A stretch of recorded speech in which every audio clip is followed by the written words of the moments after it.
What has paying attention got to do with mentoring? It's an important part of building a relationship and being able to help someone. This is what we'll explore in this session. So the objectives of this session are that by the end of it you'll be able to explain the importance of paying attention, analyse the observational and auditory skills required as a mentor, and demonstrate the skills in conversation with others. Having outstanding attention skills allows you to pick up what is happening with the person you're mentoring quickly and easily. And it enables you to find out whether what you're doing is having the results the person wants or not. That allows you to be really flexible and be able to change what you're doing to suit the person at any point in time. This is really important in being a great mentor. The purpose of this exercise is to begin to help you notice much more when you're talking to someone. And the instructions for the exercise go on to the next slide as well. So firstly, find someone to have a talk about something that they are very interested in. Your job is to find out as much as you can about the topic and to pay exquisite attention to the reactions you get from the other person. When you do this exercise, be twice as aware of the person as you normally are. Use your senses to take in everything about the person. Listen very carefully to the words, hear the tone, the volume, the intonation in the voice and when it changes. Listen and note the kinds of words that they use. Is there a particular word pattern that keeps on reappearing? Do they use particular mannerisms when they talk? Do they sit in a particular way? And when does that change?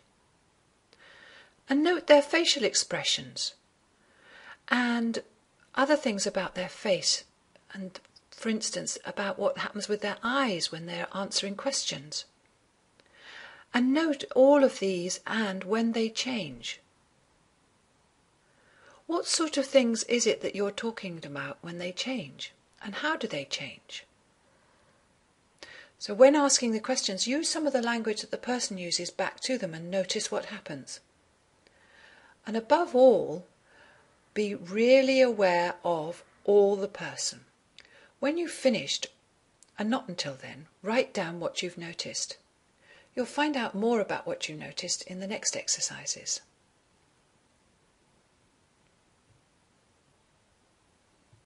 So one of the things you may have noticed is about what happens with people's eyes. When someone is asked for information, for example, after being asked a question, if it's not currently in their conscious awareness, they will go searching for the information. They may go searching for a picture or an image, or a sound, or a feeling, or some thought or logical analytical reasoning. What has been discovered is that we display where we're searching for information by where our eyes go. If you know how someone is processing the information, then you can create greater rapport and help them more because you can use language and do things that fit in with how they're processing. For example, if someone is in visual and processing in pictures, I can use visual language and get them to imagine things or draw things. This diagram shows you what happens to the eyes when someone is asked a question or when they're searching for information and what that means. This is as you're looking at the person. So visual remembered is when you are remembering a picture of something you've already seen. For example, what's the colour of your favourite coat? People's eyes will normally go to visual remembered as they search for their favourite coat to find the answer. Then there's visual constructed. So this is when you're constructing a picture of something you haven't seen yet. So for example, if I were to ask you, what would an elephant look like if it had pink stripes and purple spots all over it? Well, you may go to visual remembered first to think about what an elephant looks like, and then go to visual constructed to put on the pink stripes and purple spots. In mentoring, you would expect to see someone's eyes go to visual remembered when they were telling you about what had happened in the past. And you would want their eyes to go to visual construct when they were telling you about their goal or outcome, or how they wanted to be different. If at that point they stayed in visual remembered, it may mean that they're just imagining doing things in the same old ways that they've always done them, and that's not what we want. And then there's auditory remembered. This is about sound and its quality. This is when you're remembering sounds that you've already heard. For example, what is your favourite piece of music? If someone plays their favourite piece of music to themselves inside their head, as they're searching for it, their eyes will go in the direction of auditory remembered. And then there's auditory constructed.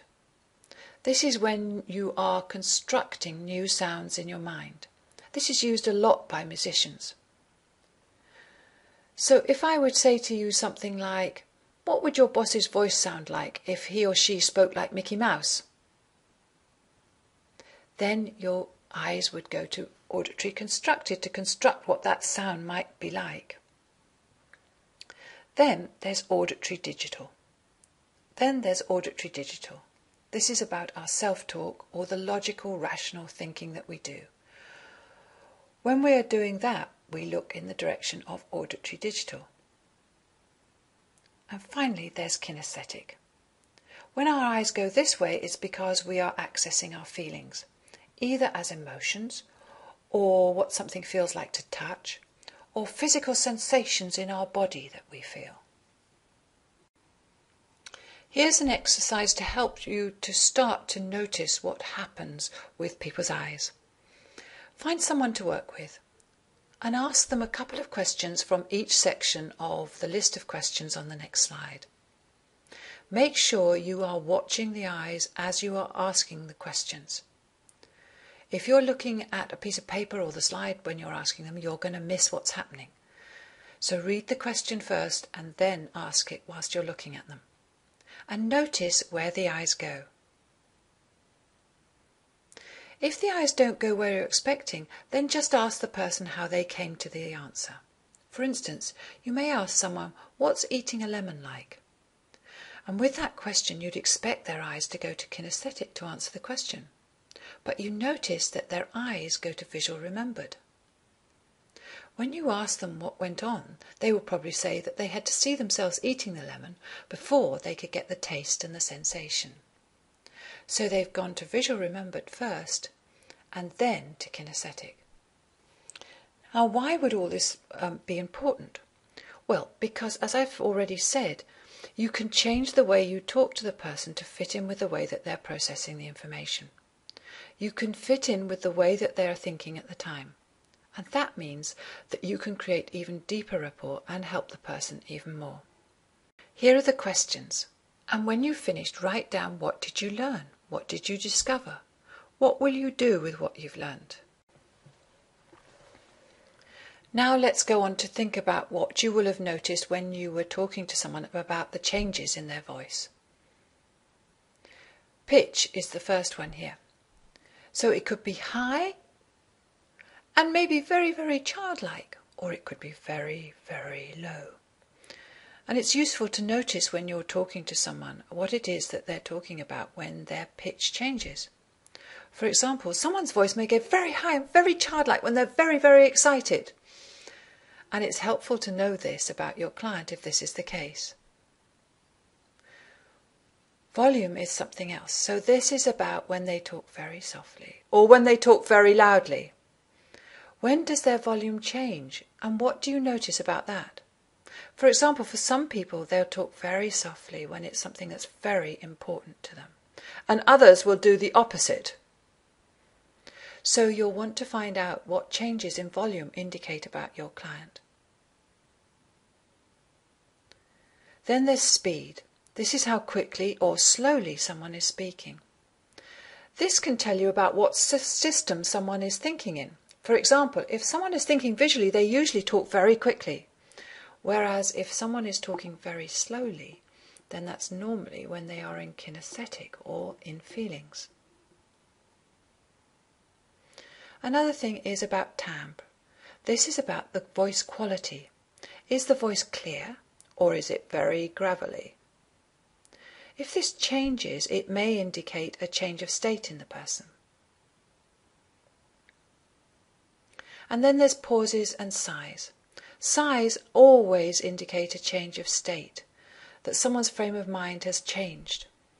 And it's a good thing to listen out for when you're mentoring someone. Being able to match these means that you can create much more rapport, and this becomes even more important if you're mentoring over the phone.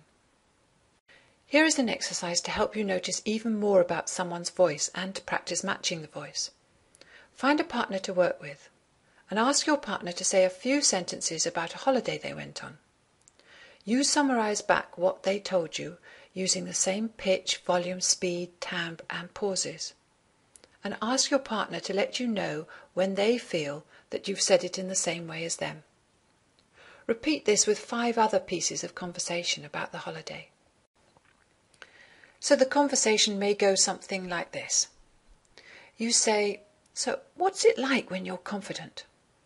And the other person will say, "Well, it's like I'm on top of the world." So you as the mentor say, "So when you're confident, it's like you're on top of the world. And when you're there, what do things look like?"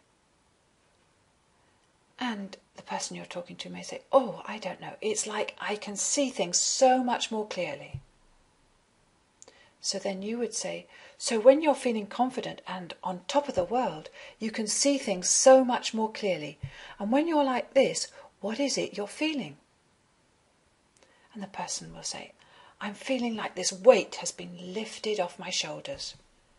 So as the mentor, you'd say, "So when you see things clearly and the weight has been lifted off your shoulders, what are you doing differently?" Write down when you have finished what you learned from this exercise. How did the person's state change? How useful would this be in mentoring if you wanted to get your client into an even more resourceful frame of mind?